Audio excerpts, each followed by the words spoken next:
మూడో తరగతి తెలుగు పాఠ్యాంశంలోని మాసపు కథ జింక. ఇది ఒక ఈసఫ్ కథ. జింక ఒకటి నీళ్లు తాగడానికి సెలయేటి దగ్గరికి వచ్చింది. నీళ్లలో తన ప్రతిబింబం చూసుకుంది. తన కొమ్ములు ఎంత పెద్దవో, ఎంత బాగా ఎదుగుతున్నాయో చూసి మురిసిపోయింది. తర్వాత కాళ్ళు చూసుకుంది. నా కాళ్ళు మాత్రం చీపురు పుల్లలా ఉన్నాయి, ఏం బాగాలేవు అనుకుంది. ఇంతలో హఠాత్తుగా ఒక సింహం తన మీదకు దూకబోవడం చూసింది. జింక భయంతో రివ్వున దూసుకుపోయింది. అలా పారిపోతూ అడవిలో చెట్ల గుబులలోకి వెళ్ళిపోయింది. దాని అందమైన కొమ్మలకు తగులుకొని ఇరుక్కుపోయాయి.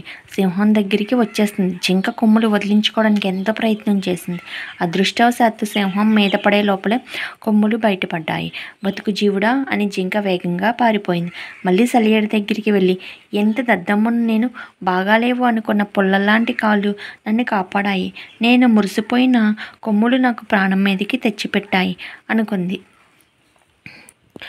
ఈసఫ్ కథలు గ్రీకు పురాణ కథలుగా ప్రసిద్ధి. ఇవి 2500 సంవత్సరాల నాటివి. ఈ కథలు అన్ని ప్రపంచ భాషల్లోకి అనువదించబడ్డాయి.